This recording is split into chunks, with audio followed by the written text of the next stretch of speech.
नमस्कार दोस्तों, study IQ में आपका स्वागत है।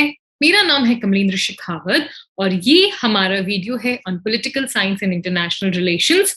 यहाँ पे हम प्रीवियस ईयर क्वेश्चंस डिस्कस कर रहे हैं फ्रॉम द ईयर 2017 टू 2020। इससे पहले भी 7 वीडियोस आ चुके हैं। आई very strongly recommend please go through those videos, उन्हें देखें एंड समझें कि यूपीएससी किस तरीके के क्वेश्चंस पूछ रहा है, किस तरीके से आपको उनके आंसर्स करने हैं। Right. Now let's get started.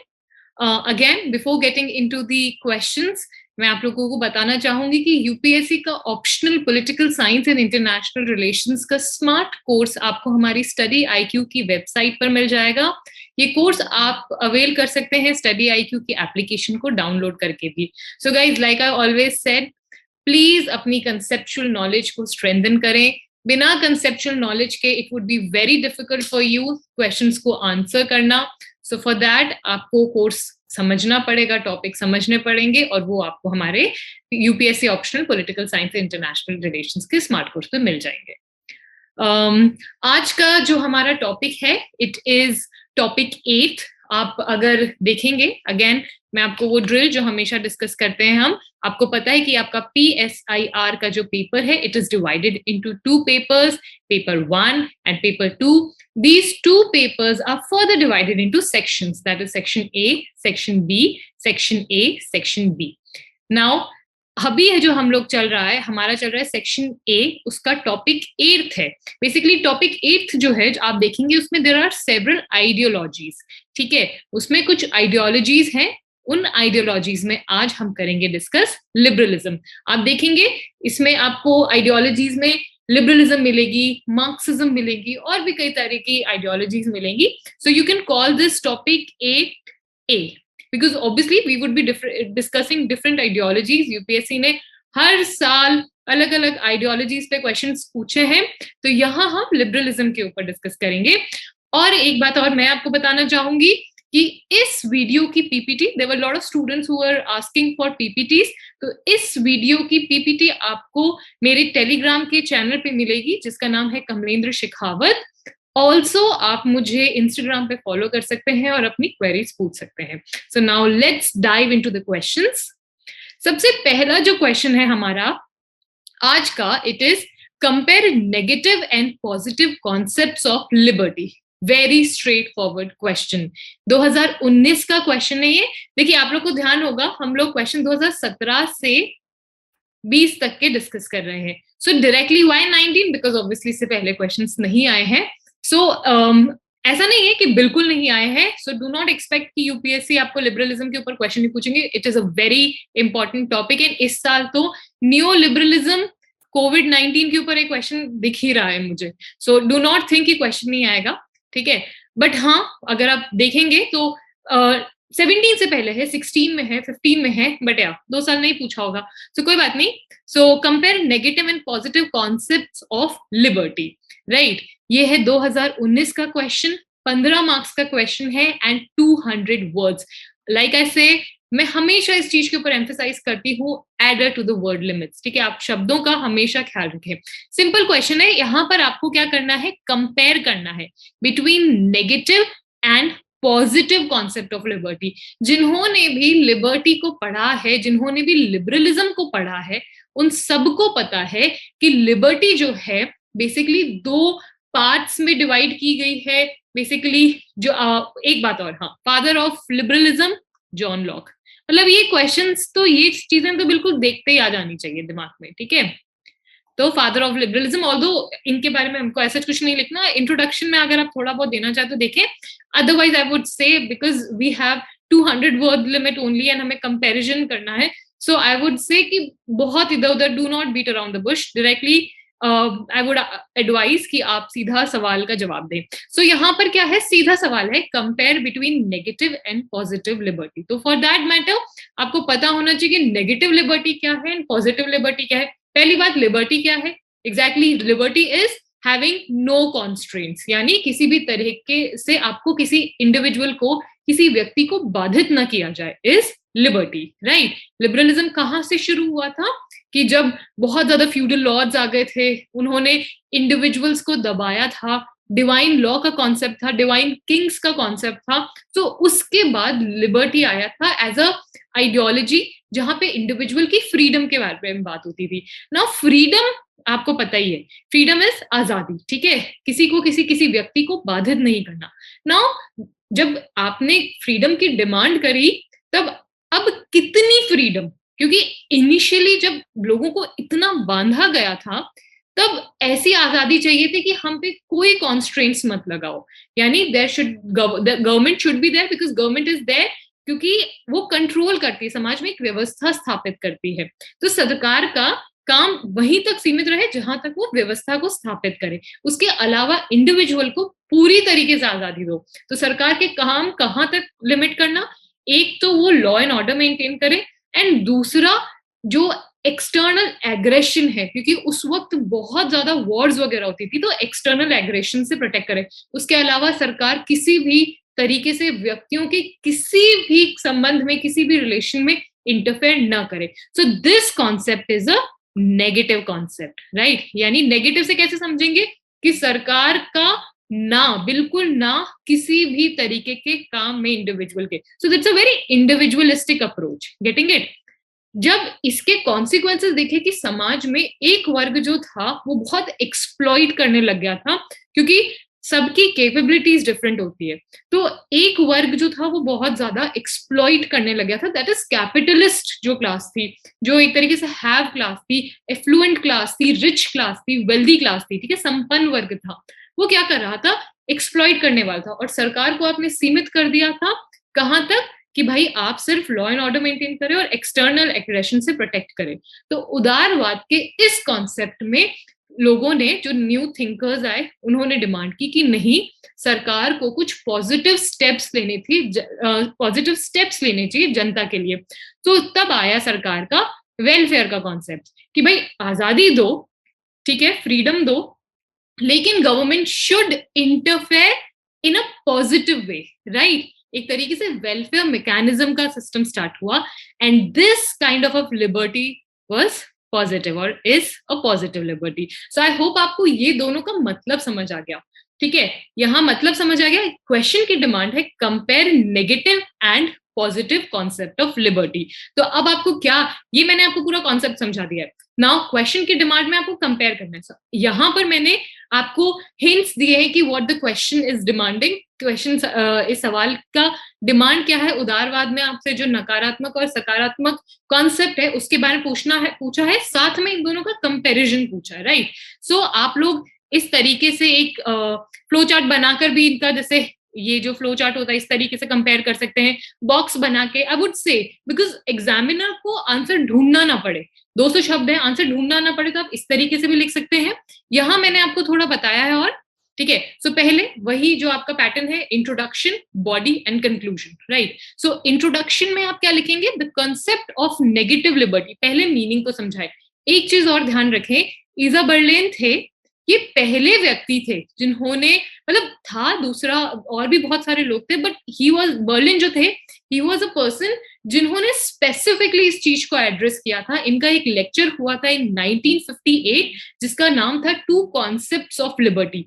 यहां पर he specifically came and he said कि लिबर्टी भी नेगेटिव एंड पॉजिटिव कॉन्सेप्ट में डिवाइडेड है। तो this two concept of liberty, जो कंपैरिजन आया नेगेटिव एंड पॉजिटिव, ये सबसे पहले जिसको स्ट्रक्चरल फॉर्म में हाईलाइट किया था ये बर्लिन थे, ईजा बर्लिन। इन्होंने अपने एक लेक्चर में, जिसका नाम था टू कॉन्सेप्ट्स ऑफ लिबर्टी। सो हमें इंट्रोडक्शन में क्या करना है, पहले हमें नेगेटिव लिबर्टी के बारे में ब्रीफली समझाना है और पॉजिटिव लिबर्टी के बारे में ब्रीफली समझाना है।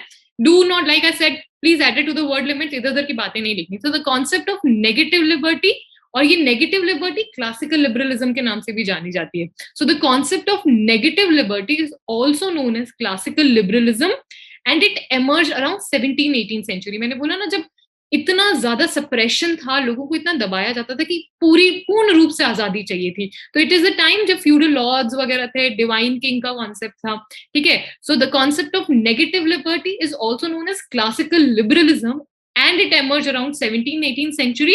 It refers to an individual's liberty from being subjected to the authority of this earth, ठीक है। यानी इंडिविजुअल की लिबर्टी, इंडिविजुअल की आजादी कैसी आजादी? किसी भी अथॉरिटी से सब्जेक्ट ना हो, यानी आप लिखें नो कॉन्स्ट्रेंट्स, ठीक है, you can write this word, है ना, no constraints. Now, while the concept of positive liberty emerged toward the beginning of the 20th century, this positive concept is little new. ये 20th century के आसपास आया था, because जब negative liberty के या क्लासिकल लिबरलिज्म के नेगेटिव इफेक्ट्स देखे गए, प्लस मार्क्सिज्म आ गया था, उसके बाद एक तरीके से आया कि नहीं, पॉजिटिव लिबर्टी यानी लिबर्टी बट उसमें कुछ पॉजिटिव स्टेप्स, ठीक है. Then, when liberalism tended to accommodate some tenets of socialist and idealist thought, that is welfare thought. I hope this is clear. The definition is clear.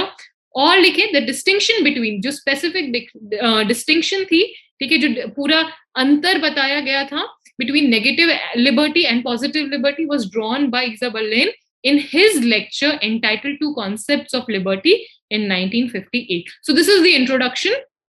Now body में अब हमें comparison करना है, ठीक है. अब कंपैरिजन आप फ्लो चार्ट बना के आई वुड से जरूर लिखें, या आपको बॉक्स बना के लिखना, that's totally up to you, ठीक है. जिस तरीके से आपका लिखने का तरीका है आप उस तरीके से लिखें. सो बॉडी में पहले मैंने यहाँ पर पहले नेगेटिव लिबर्टी समझाया, देन पॉजिटिव लिबर्टी समझाया. सो पहले फर्स्ट में the supporters of negative liberty put individual, ठीक है. मैंने क्या बताया कि नेगेटिव लिबर्टी वाले इंडिविजुअलिस्टिक कॉन्सेप्ट को सपोर्ट करते हैं, ठीक है. Individual at the centre of its philosophy. They support private ownership, ठीक है. Private ownership, free market, laissez faire का कॉन्सेप्ट सब इसमें ही आता है, ठीक है. Of property, ownership of property, arguing that property was product of individuals. इनका क्या कहना था कि जो संपत्ति का सिद्धांत है वो मतलब वो उसको सपोर्ट करते थे, इंडिविजुअल ओनरशिप को सपोर्ट करते थे. वो कहते थे कि संपत्ति किसी व्यक्ति के हार्डवर्क का नतीजा है, उसकी लेबर का, उसकी इंजेन्युटी का, उसका एंटरप्राइज का प्राइस है, तो वो उसको वो डिजर्व करता है, उसको कलेक्टिव मत करो, right. So this is one thing they believed in. Now profit motives, ठीक है, प्रॉफिट मोटिव को वो सपोर्ट करते थे, ठीक है, of the individuals, and their open competition, free competition को वो सपोर्ट करते थे. भाई इनका था सर्वाइवल टू द फिटेस्ट वाली पॉलिसीज में ये लोग नेगेटिव लिबर्टी वाले सपोर्ट करते थे, ठीक है. Competition were regarded as functional and hence conducive to social progress. Guys मैं एक चीज और ऐड करना चाहती हूँ, बर्लिन जो थे वो नेगेटिव लिबर्टी को सपोर्ट करते थे. ध्यान रखिएगा, ऐसा नहीं है क्योंकि मैंने इसके आगे बर्लिन के बारे में मेंशन नहीं किया, बट आप ध्यान रखें बर्लिन अगर आप कैटेगराइज करेंगे एक्सपोनेंट्स की बात, तो बर्लिन जो बर्लिन थे वो नेगेटिव लिबर्टी को सपोर्ट करते थे. उनके अकॉर्डिंगली ऐसा कहा जाता है कि इंडिविजुअल एक रैशनल बीइंग है, तो उसको पता है उसके सही गलत का क्या होता है. तो किसी को एक्सटर्नली उसको समझाना, मतलब आपने गवर्नमेंट को थोड़ा सा अलाउ किया, गवर्नमेंट अथॉरिटेरियन हो जाएगा. This is what Berlin believe in. बोले सरकार शुड बी लिमिटेड. सरकार का काम कहाँ लिमिट करना है? जहां वो लॉ एंड ऑर्डर को मेंटेन करे, external aggression. So please remember Berlin जो थे, इधर देखो ये क्वेश्चन घुमा के पूछा जा सकता था कि जो बर्लिन है उनके जो पॉजिटिव एंड लिबर्टी के जो मीनिंग है उसको बताएं, या व्हाट ही मेंट बाय उनका जो कॉन्सेप्ट था उसको. But here they are directly asking compare negative positive. Berlin पहले व्यक्ति थे जिन्होंने इस चीज को हाईलाइट किया था, तो we have to mention him. But यहाँ पर सिर्फ जनरल पूछा है, जस्ट इन चीजों को ध्यान रखें थोड़ा, ठीक है. So I hope this is clear. Now second is role of state, कि नेगेटिव लिबर्टी जो होता है उसमें सरकार का रोल क्या होता है. तो नेगेटिव लिबर्टी में सरकार को एक नेसेसरी ईवल माना जाता है. Necessary why? क्योंकि ऑब्वियसली उसका होना जरूरी है जिससे वो लोगों को प्रोटेक्ट कर सके. So it's a necessary evil and must be limited to the enforcement of contract, that is law and order, maintenance of law and order and protection from external aggression. तो सरकार का काम यहाँ तक सीमित. ये कभी नहीं कह रहे कि सरकार बिल्कुल नहीं होनी चाहिए, क्योंकि वो एक अनार्किकल सिचुएशन है, वो नहीं. सरकार होनी चाहिए but should be limited. Now exponents of classical liberal theory, इसके एक्सपोनेंट्स यानी कौन थे फिलोसोफर्स जो नेगेटिव लिबर्टी के कॉन्सेप्ट को सपोर्ट करते थे. सबसे पहला नाम जो आता है वो एडम स्मिथ का आता है, ठीक है. ही advocated abolition of restrictions imposed on commerce and industry by the government. सरकार जो भी ट्रेड को, कॉमर्स को, बिजनेस को कंट्रोल करती थी वो नहीं होना चाहिए, ठीक है. किस तरह मर्केंटिलिज्म के कॉन्सेप्ट को ही सपोर्ट करते थे. वो फ्री मार्केट को सपोर्ट करते थे, लेजर फेयर एक और नाम है उसका. इसके अलावा जेमी बेथम जो यूटिलिटेरियनिज्म, ठीक है, उसके सिद्धांत को सपोर्ट करते थे. ये भी नेगेटिव लिबर्टी के ही एक्सपोनेंट थे. हर्बर्ट स्पेंसर, हाँ मैंने देखिए यहाँ मेंशन कर दिया, बर्लिन मेंशन कर दिया, हाइक, फ्रीडमैन, नोजिक, ठीक है, इनके बारे में जस्ट अ मोमेंट, या देन जेएस मिल, ठीक है, वेरी इंपॉर्टेंट, इनको जरूर लिखें, इनको जरूर मेंशन करें, ठीक है। अगर देखिए we have to stick to the word limits, अगर आपके पास शब्दों की अनुमति है तो आप थोड़ा थोड़ा इन सब के नॉजिक क्या कह रहे थे, फ्रीडमैन क्या कह रहे थे, इनको थोड़ा बहुत अगर आप जो इनके स्पेसिफिक आइडिया था हम उनको एक एक लाइन में अगर लिखना चाहें तो लिख दे, but make sure added to the word limit and look what is being asked, ठीक है। नाउ जेएस मिल, उनकी एक किताब थी ऑन लिबर्टी, अगेन यहाँ पर भी इन्होंने बहुत ज्यादा बात की थी। जेएस मिल भी एक तरीके से हम यही डालेंगे कि वो भी नेगेटिव लिबर्टी को ही सपोर्ट करते थे, क्यों? क्योंकि जेएस मिल ने क्या किया था कि एक्शंस जो थे उनको दो तरीके के बता दिए थे, self regarding and other regarding. इनका क्या कहना था कि सरकार अदर रिगार्डिंग एक्शंस में इंटरफेयर करे, सेल्फ रिगार्डिंग एक्शन यानी जो भी काम है, जो भी एक्शन है जो मुझसे संबंधित है, उसमें सरकार का कोई इंटरफेरेंस नहीं होना चाहिए। So again he was also an advocate of negative liberty, ठीक है। Complete freedom of conduct for individuals in all matters not affecting the community, that is the case of self regarding actions, ठीक है। यानी self regarding जो actions मुझसे related है उसमें मुझे पूर्ण रूप से स्वतंत्रता मिलनी चाहिए, वहां सरकार को इंटरवीन करने का अधिकार नहीं होना चाहिए, ठीक है। तो नो कॉन्स्ट्रेंट्स का कॉन्सेप्ट है। Then comes positive liberalism. Positive liberalism मैंने क्या बताया कि जब इसकी नेगेटिव रेपरकशंस देखे कि कैपिटलिस्ट क्लास बहुत पावरफुल हो गई थी, समाज का एक वर्ग जो था वो एक्सेसिव एक्सप्लॉइट कर रहा था दूसरे वर्ग को, सरकार को अनुमति नहीं थी किसी भी तरीके के इंटरवेंशन की। देन मार्क्सिज्म वगैरह आ गए थे जो डिमांड कर रहे थे, तो अपने आप देखिए लिबरलिज्म सबसे लंबी सर्वाइविंग आइडियोलॉजी रही है, कारण बहुत अडेप्टेबल है, हमेशा तैयार रहिए खुद में बदलाव लाने के लिए। जहां इसको लगा कि कुछ कुछ ऐसा हो सकता है तो अपने आप को न्यू लिबरलिज्म बन जाएगी, फिर लगा कुछ कुछ हुआ लिबर्टेरियनिज्म बन जाएगी, फिर लगा, तो मतलब बहुत फ्लेक्सिबल रही है। तो इसी कारण पॉजिटिव लिबरलिज्म उसी का नतीजा है। Positive liberalism promoted the idea of welfare state as it pleaded for positive role of the state in securing welfare of its citizens, ठीक है, particularly of the, इसको दो करें, vulnerable sections, ठीक है, जो समाज का वीक सेक्शन है, vulnerable सेक्शन है, ठीक है, उसको एक तरीके से उसको ज्यादा उसके लिए अफर्मेटिव एक्शंस, ठीक है, अफर्मेटिव एक्शंस मतलब कुछ ना कुछ उनके लिए पॉजिटिव करना, उनको टैक्स से बचाना, उनके लिए एजुकेशन फ्री करना, medical, so all sort of things, ठीक है, education free medical facilities provide करना, तो उनके लिए एक तरीके से व्यवस्था क्रिएट करना जिससे वो लोग ग्रो कर सके, ठीक है। So these are affirmative actions और पॉजिटिव डिस्क्रिमिनेशन। पॉजिटिव डिस्क्रिमिनेशन का कॉन्सेप्ट भी आपको पता है जॉन रॉल्स की तरफ से है, ठीक है। Now according to positive liberalism society is natural and we cannot deny the existence of common good, यानी नेगेटिव वाले क्या कह रहे थे, इंडिविजुअलिस्टिक कॉन्सेप्ट को सपोर्ट करते थे, पॉजिटिव वाले बिलीव कर रहे हैं कि समाज एक नेचुरल सिस्टम है, एक नेचुरल यूनिट है, तो इंडिविजुअल साथ में ग्रो कर सकता है, उसका ध्यान रखना जरूरी है, right. So positive liberal state is a source. Now यहाँ पे रोल ऑफ स्टेट लिखें, रोल ऑफ स्टेट, यहाँ पे स्टेट का क्या रोल है, of state is a source of virtue, ठीक है, वहां पर क्या था, एक नेसेसरी इविल था, यहां पर क्या है, सोर्स ऑफ वर्च्यू है state, and has to provide both physical security, ठीक है, यानी बाहरी जो अगर कोई शक्ति है या फिर कोई एक्सटर्नल फोर्सेस है, एग्रेशन है, उससे प्रोटेक्ट करना है, as well as social security. Social security यानी आपको फूड, मतलब रोटी कपड़ा मकान की व्यवस्था सरकार की जिम्मेदारी बनती है कि वो करे।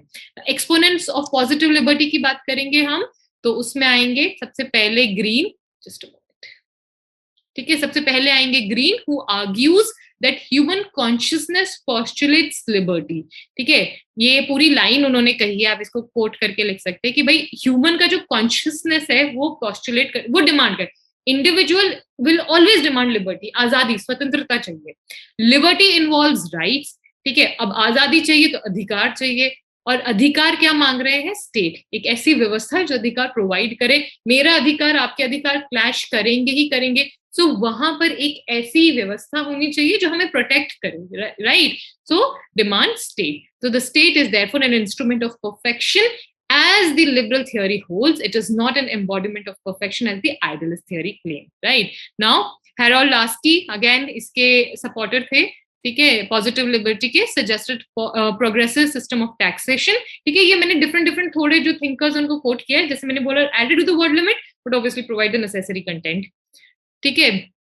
सो ये क्या कह रहे थे, नाउ प्रोग्रेसिव टैक्सेशन क्या है, जिसकी इनकम ज्यादा उसको ज्यादा टैक्स भरना, और जिसकी एक टैक्स स्लैब से नीचे आते हैं उसको नो टैक्स।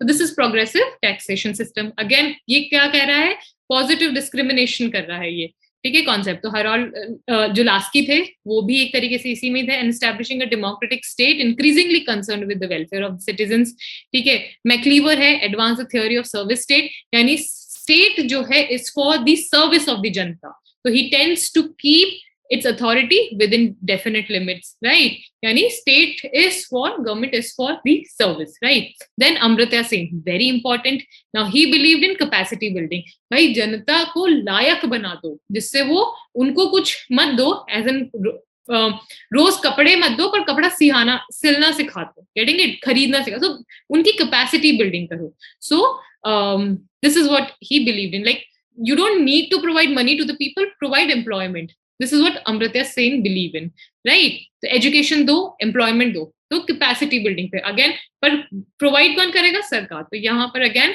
positive intervention की बात है state की। I hope guys this is clear. So conclusion में common argument is that the preservation of negative liberty, ठीक है, negative liberty पूर्ण रूप से स्वतंत्रता, no constraints, ठीक है, requires positive action। तो in fact बहुत सारे जो एक्सपोनेंट्स है, एक्सपर्ट्स है, उनका ये कहना है कि even for negative liberty positive actions of the state is required. I hope guys आपको ये आंसर अच्छे से क्लियर हो गया। Now let's move to the next question. Now the next question is very recent, last year का ही है, ये 2020 का सवाल है। Now liberalism as a revolutionary idea, comment, ठीक है, ये कमेंट आ गया। तो यहाँ पे ध्यान रखें, हमको क्रिटिकल एनालिसिस देना ही है, थोड़ा सा क्रिटिसाइज स्टेटमेंट को करना है, ठीक है, यानी एक बैलेंस अप्रोच करनी है। यहाँ पे आपको थोड़ा सा क्वेश्चन में जो है वो बोलना है, उसको डिफाइन करना है, प्लस उसको क्रिटिकली एनालाइज भी करना है। सो this is what the demand of the question. 2020 का क्वेश्चन है, 10 मार्क्स का क्वेश्चन है, 150 वर्ड लिमिट है। आई hope this is clear. Now again जिसने अच्छे से पढ़ाई की उसको समझ आ जाएगा।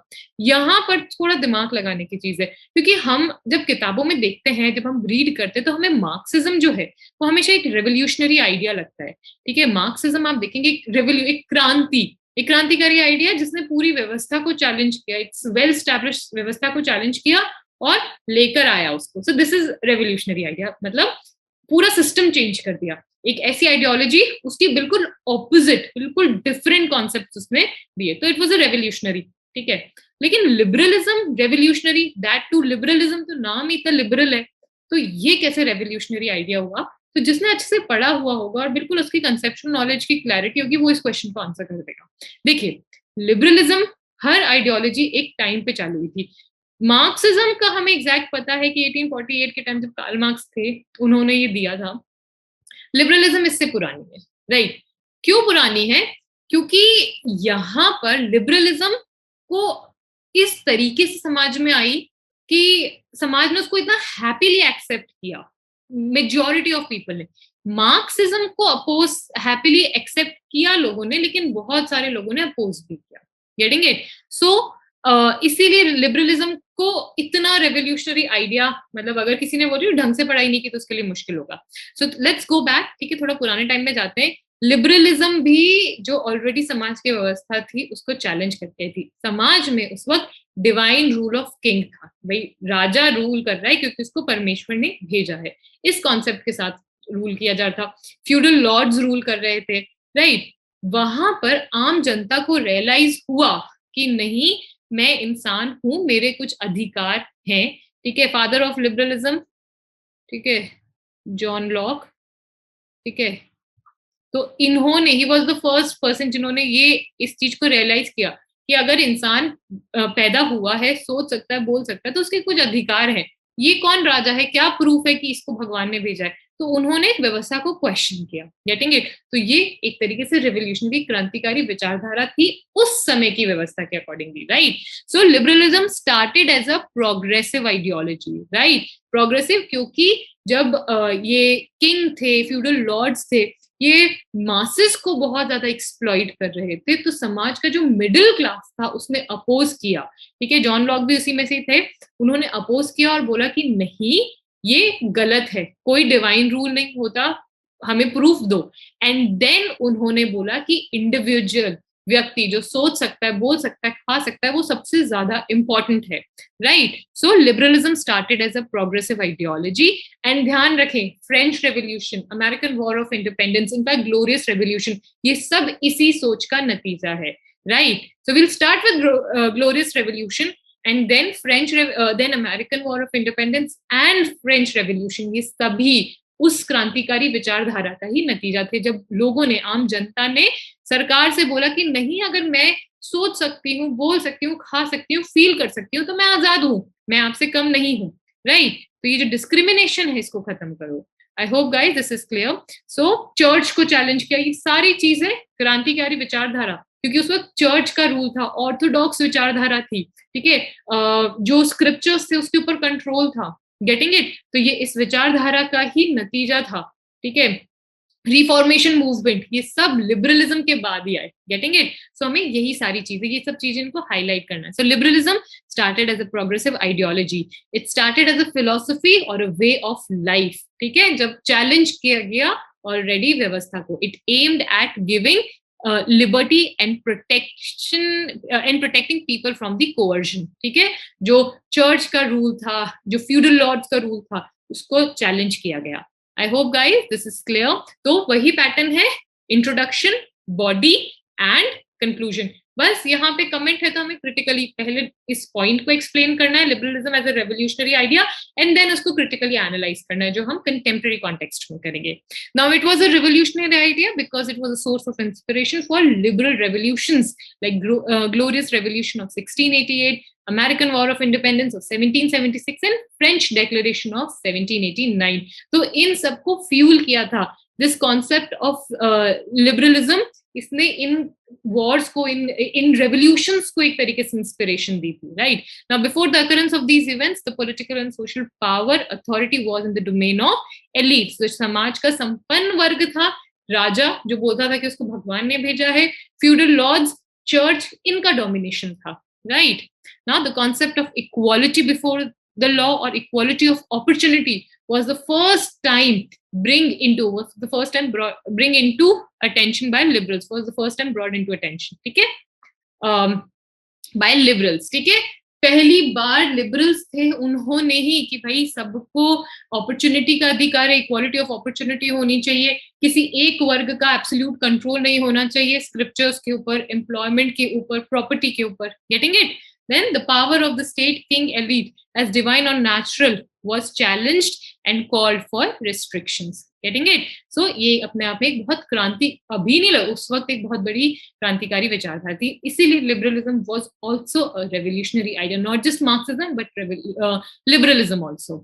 Now in fact the biggest critic of liberalism, Marx, ठीक है, considered bourgeois class as progressive class in comparison to the feudal lords और दी मास्टर्स। ठीक है, जो कार्ल मार्क्स थे, जो लिबरलिज्म के सबसे बड़े क्रिटिक थे, उन तक ने माना था कि जो बुर्जुआ क्लास, ठीक है, दैट इज कैपिटलिस्ट क्लास। क्योंकि आपको ध्यान होगा लिबरलिज्म जब आया था उसने जन्म दिया था कैपिटलिस्ट क्लास को। तो capitalist class is a child of, is a labour of liberalism. तो उन तक ने, ठीक है, बुर्जुआ इज कैपिटलिस्ट, तो उन तक ने बोला था कि capitalist are way more progressive than the feudal lords और मे बी द मास्टर्स और द किंग्स। राइट, ये कार्ल मार्क्स तक का कहना था। हाउएवर वंस, अब यहां से हमारा क्रिटिकल एनालिसिस शुरू हो जाएगा कि वंस द कैपिटलिस्ट और बुर्जुआ क्लास वो स्टैब्लिश फॉर्मली अच्छे से जब स्टैब्लिश हो गई थी, ठीक है, they become status quoist. What is status quoist? जो जैसे मैं एक पोजीशन पे आ गई, उसके बाद मैं बदलाव को नहीं स्वीकारना चाहती, बस मैं बैठी हूँ अपनी जगह, मेरे को खुश लग रहा है, मैं किसी को, मैं ना खुद रिटायर होना चाहती हूँ, जो व्यवस्था है उसमें कोई सुधार नहीं लाना चाहती। देखिए ध्यान रखें, बेस्ट व्यवस्था वही होती है जो अपने आप में समय के साथ बदलाव लाए। लेकिन जहां एक स्टैग्नेंट हुई, वो मशीनरी ब्रेकडाउन उसका खत्म हो गई। ठीक है, सो दिक्कत कब शुरू हुई लिबरलिज्म में? जब स्टेटस क्वोस्ट हुई, मतलब वो स्टेटस क्वो को रिकॉग्नाइज, मतलब उसने एक्सेप्ट कर लिया, इट बिकम स्टेटस क्वोइस्ट। ठीक है, when one comes to power it tries to retain it for ever, ठीक है, कोई पावर पे आता है तो हमेशा उसको रखना चाहता है, वो एक्सेप्ट नहीं करना चाहता कि उसको रिटायरमेंट की जरूरत है, कुछ बदलाव लाए, थोड़ा फ्लेक्सिबल हो, नहीं। तो यहाँ पर इसमें दिक्कत चालू हो गई, hence revolutionaries turn into status quoist. I hope this is clear. Now Marxism emerged as a counter revolutionary ideology to liberalism, we know, ठीक है, तभी हर चीज को काउंटर करते हुए, जो फ्यूडल लॉर्ड्स थे, किंग था, चर्च की डोमिनेशन थी, उसको काउंटर करते हुए लिबरलिज्म आया, लिबरलिज्म को काउंट करते हुए मार्क्सिज्म आया। फिर मार्क्सिज्म जब वो भी अगर किसी एक स्ट्रिंजेंट पोजीशन पे पहुंचा तो उसको काउंटर करते हुए लगाया, as it aims at not just empowerment of middle class but also the empowerment of people at the grass root level, that is proletariat, ठीक है। So it came with the new ideas जो उसमें deprive थे, वो इसको लेकर आया Marxism. So conclusion में आप यही लिखें, दो liberalism lost its revolutionary character, ठीक है, कहीं ना कहीं इसका क्रांतिकारी सिद्धांत जो है वो खो गया है, yet liberalism remain the longest surviving ideology because of its flexibility, adaptability and accommodative nature, right, क्योंकि वो इतना अकोमोडेटिव है, फ्लेक्सिबल है, इस कारण से आज भी liberalism is considered as one of the best ideologies among rest of all, क्योंकि मैंने बताया आपको स्टार्टिंग में, बहुत अडेप्टेबल है, हमेशा तैयार रहती है अपने आप को चेंज करने के लिए। So lately liberalism is facing challenge from the right, so you will conclude this way. I hope guys this is clear. I have added few more questions. ये 2016 का, 13 का, 9 का question है. It's an important topic. I would very strongly say do not miss, and especially during the time of COVID-19, we are seeing that neoliberalism, globalization जो है, ठीक है, and neoliberalism, ठीक है, ये कहीं ना कहीं बढ़ा है, ग्लोबलाइजेशन के बाद ही न्यू लिबरलिज्म का कॉन्सेप्ट चालू हुआ है, लेकिन कोविड-19 की रेस्ट्रिक्शंस ने कहीं ना कहीं इसको चैलेंज, ग्लोबलाइजेशन को चैलेंज किया है। सो यू कैन एक्सपेक्ट, ठीक है, a question this year. So the political ideology, पहले मैं 2016 वाला बता देती हूँ, the political ideology of globalisation is new liberalism, ठीक है, I just discuss this thing, globalisation जो है is a sort of new liberalism, उसको कमेंट करें। Now discuss communitarian critique of liberalism, ठीक है, ये 2013 का क्वेश्चन। मैंने क्या बोला, आप जब लिबरलिज्म पढ़ेंगे तो आप सिर्फ लिबरलिज्म नहीं पढ़ेंगे, आप लिबरलिज्म पढ़ेंगे, आप न्यू लिबरलिज्म पढ़ेंगे, आप लिबर्टेरियनिज्म पढ़ेंगे एंड कम्युनिटेरियनिज्म पढ़ेंगे। ध्यान रखें, it's not just limited with liberalism, liberalism में भी फिर हम पॉजिटिव नेगेटिव पढ़ेंगे, तो प्लीज इन चीजों को ध्यान रखें। 2013 का क्वेश्चन है, एंड ये चीजें कहाँ पता चलेगी, क्वेश्चन सॉल्व करेंगे तब पता चल जाएगी, ठीक है। Now comment on the proposition that liberal constitutionalism precedes liberal democracy, right. इस बार मुझे like I very strongly feel, so I thought of sharing it with you too, कि भाई कोविड-19 ने किस तरीके से ग्लोबलाइजेशन को चैलेंज कर दिया, because there are lot of restrictions, movement of people वगैरह सब कंट्रोल हो चुका है। सो आप इधर क्वेश्चन एक्सपेक्ट कर सकते हैं, राइट। आई होप गाइज आपको आज का वीडियो अच्छा लगा हो। Thank you so much for joining us. आप हमें इन नंबर्स पे कॉन्टैक्ट कर सकते हैं।